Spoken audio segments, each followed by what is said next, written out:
다 같이 사도신경으로 우리의 신앙을 고백하며 새벽 예배를 하나님께 드리겠습니다. 전능하사 천지를 만드신 하나님 아버지를 내가 믿사오며 그 외아들 우리 주 예수 그리스도를 믿사오니 이는 성령으로 잉태하사 동년녀 마리아에게 나시고 본디오 빌라도에게 고난을 받으사 십자가에 못 박혀 죽으시고 장사한 지 사흘 만에 죽은 자 가운데서 다시 살아나시며 하늘에 오르사 전능하신 하나님 우편에 앉아 계시다가 저희로서 산자와 중자를 심판하러 오시리라. 성령을 믿사오며 거룩한 공예와 성도가 서로 교통하는 것과 죄를 사하시는 것과 몸이 다히 사는 것과 영원히 사는 것을 믿사옵나이다. 아멘.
오늘 우리가 함께 나눌 말씀은 역대하 16장 1절에서 14절까지의 말씀입니다.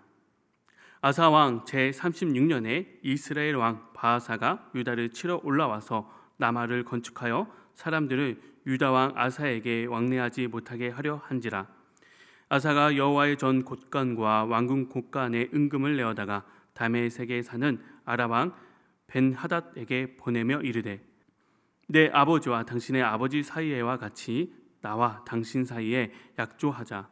내가 당신에게 은금을 보내노니 와서 이스라엘 왕 바아사와 세운 약조를 깨뜨려 그가 나를 떠나게 하라 하매 벤하닷이 아사 왕의 말을 듣고 그의 군대의 지휘관들을 보내어 이스라엘 성읍을 치되 이온과 단과 아벨마임과 납달리의 모든 국고성을 쳤더니 바아사가 듣고 라마 건축하는 일을 포기하고 그 공사를 그친지라. 바사 왕이 온 유다 무리를 거느리고 바아사가 라마를 건축하던 돌과 제목을 운반하여다가 게바와 미스바를 건축하였더라. 그때 선견자 하나니가 유다 왕 아사에게 나와서 그에게 이르되 왕이 아람 왕을 의지하고 왕의 하나님 여호와를 의지하지 아니하였으므로 아람 왕의 군대가 왕의 손에서 벗어났나이다. 구스 사람과 룻 사람의 군대가 크지 아니하며 말과 병거가 심히 많지 아니하더이까. 그러나 왕이 여호와를 의지하였으므로 여호와께서 왕의 손에 넘기셨나이다. 여호와의 눈은 온 땅을 두루 감찰하사 전심으로 자기에게 향하는 자들을 위하여 능력을 베푸시나니 이 일은 왕이 망령되이 행하였은즉 이후로부터는 왕에게 전쟁이 있으리이다 하매 아사가 노하여 선견자를 옥에 가두었으니 이는 그의 말에 크게 노하였음이며 그때 아사가 또 백성 중에서 몇 사람을 학대하였더라. 아사의 처음부터 끝까지의 행적은 유다와 이스라엘 열왕기에 기록되니라. 아사가 왕이 된 지 39년에 그의 발이 병들어 매우 유력하였으나 병이 있을 때 그가 여호와께 구하지 아니하고 의원에게 구하였더라. 아사가 왕이 있는 지 41년 후에 죽어 그의 조상들과 함께 누움에 다윗성에 자기를 위하여 파두었던 묘실에 무리가 장사하되 그의 시체를 법대로 만든 강량 향 재료를 가득히 채운 상에 두고 또 그것을 위하여 많이 분향하였더라. 아멘. 기도하시겠습니다. 할렐루야. 영원하신 우리 하나님 아버지, 밤의 어둠을 걷어내시고 새벽의 빛으로 우리를 깨워주시며 오늘 하루의 삶도 허락하신 우리 주님께 온맘 다해 감사와 경배를 드립니다. 항상 주님의 보혈의 은혜에 감사하며 부활의 은혜를 누리는 저희들의 삶에 되게 인도하여 주옵시고 언제나 우리를 이끄시는 하나님을 인정하며 높여 올려드리는 저희들의 삶이 되게 인도하여 주옵소서. 이 나라 이 민족을 주님 불쌍히 여겨주시고 이때까지 주님의 은혜로 말미암아 지금 우리 나라가 이렇게 성장했음을 저희들이 잊지 않게 하여 주시고 이 땅에 그리스도인들이 빛과 소금의 역할을 감당하며 하나님을 먼저 예배하고 그리스도의 선한 빛을 내뿜으며 우리 통해 하나님의 살아계심을 나타내어지는 역사가 일어나게 도와주시옵소서. 오늘도 역대하 말씀을 통해 주님의 말씀을 함께 묵상하려고 합니다. 우리 삶을 인도하신 그 하나님을 어떠한 상황에서도 잊지 않게 하여 주시고 인생의 위기 가운데 진짜 신앙이 드러나고 우리들의 결단과 고백이 나올 수 있는 저희들의 삶이 되게 인도하여 주옵소서. 오늘도 우리들의 드리는 모든 예배와 기도를 하나님 기뻐 받아주시고 하나님께서 보시기에 가장 아름답고 가장 좋은 때에 하나님 응답하시고 하나님 역사하시고 인도하여 주시옵소서. 예수 그리스도의 이름으로 기도드리옵나이다. 아멘. 오늘은 역대하 16장을 함께 살펴보고 있는데요. 어제까지만 해도 아사 왕은 하나님을 잘 섬긴 훌륭한 왕이었습니다. 그러나 오늘 본문에서 아사 왕은 안타까운 말년을 보내고 있음을 보여주고 있죠. 무엇이 그의 마음을 이토록 변하게 했을까요?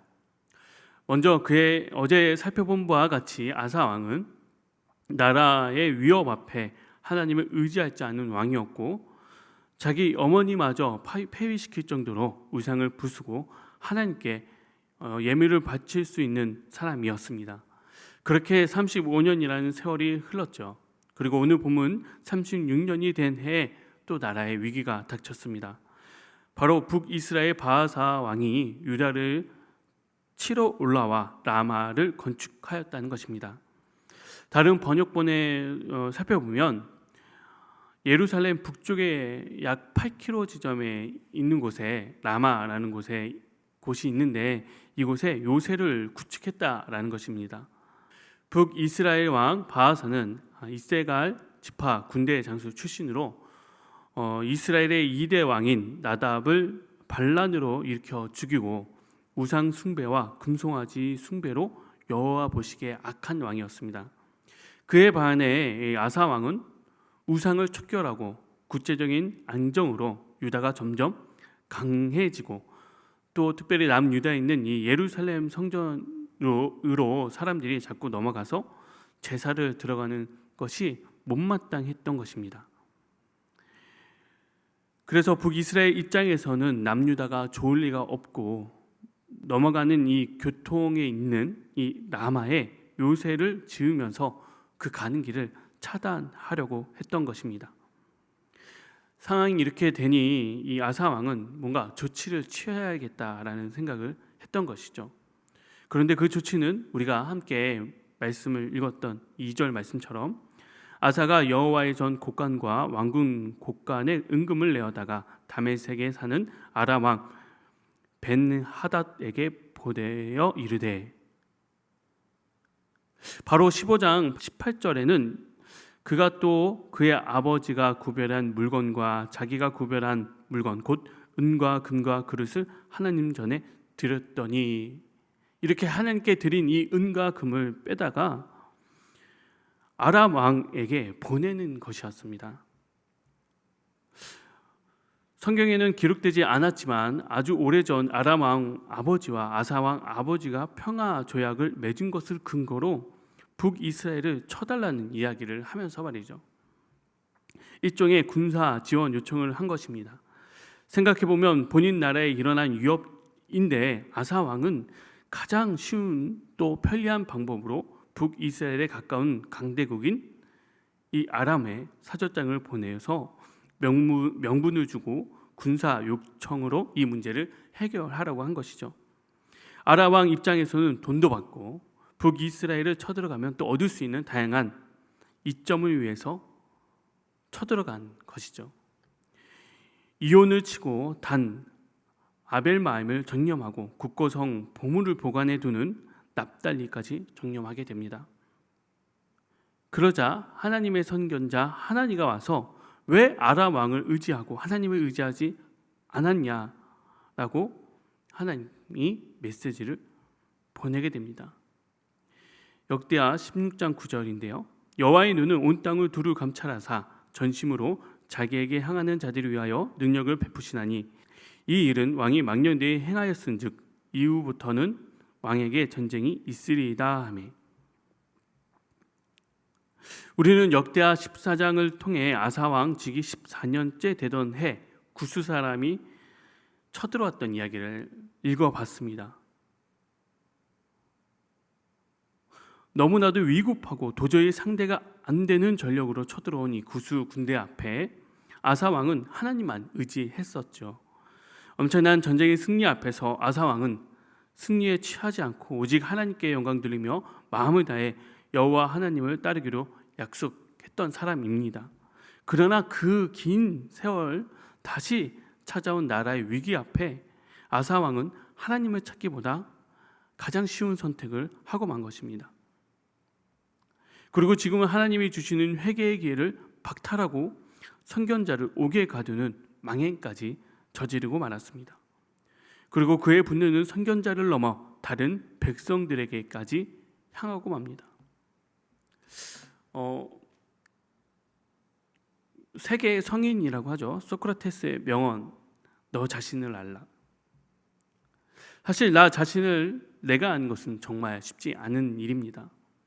우리 한사람교회는 새벽예배 설교 이렇게 녹화를 진행하고 있는데요, 제가 찍어서 제가 또 편집을 하는데 그렇게 어색하고 솔직히 마음에 안 들기도 합니다. 그래서 몇 번이고 다시 찍는 경우도 있었습니다. 근데 끝이 안 나요.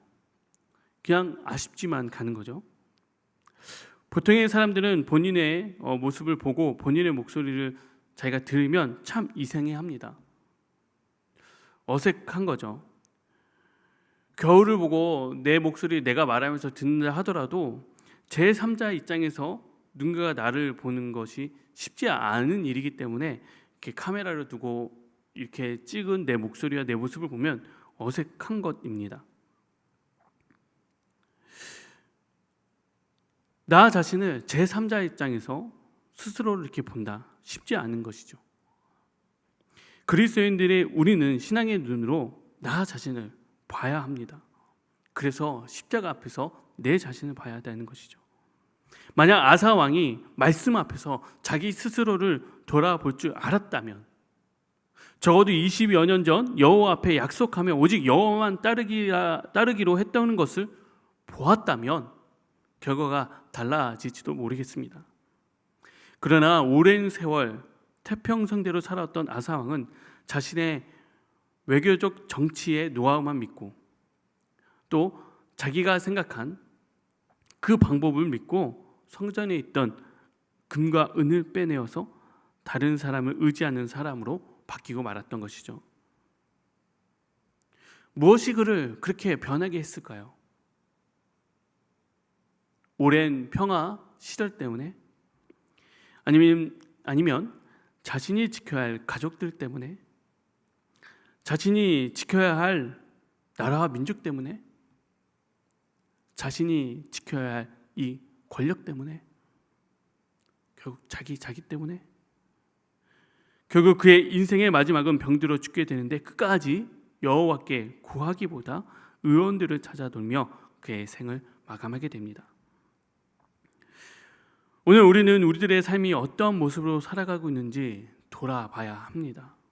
진짜 신앙이 적용되어야 할 인생의 문제 가운데 나는 지금 나와 동행했던, 내가 고백했던 하나님을 의지하고 있는 것인지, 아니면 인생의 가장 쉬운 방법을 택하기 위해 고민하고 있는 건 아닌지, 정말 내가 내 하나님을 의지하고 살아가기를 간절히 기도하고 있는 모습인지 우리 스스로를 십자가 앞에서 돌아보며 결단할 수 있는 저와 여러분들이 되었으면 좋겠습니다. 주기도문 하시겠습니다. 하늘에 계신 우리 아버지여, 이름이 거룩히 여김을 받으시오며 나라가 임하시오며 뜻이 하늘에서 이루어진 것 같이 땅에서도 이루어지이다. 오늘 우리에게 일용할 양식을 주시옵고 우리가 우리에게 죄 지은 자를 사하여 준 것 같이 우리의 죄를 사하여 주시옵고 우리를 시험에 들게 하지 마시옵고 다만 악에서 구하시옵소서. 나라와 권세와 영광이 아버지께 영원히 쌓옵나이다. 아멘.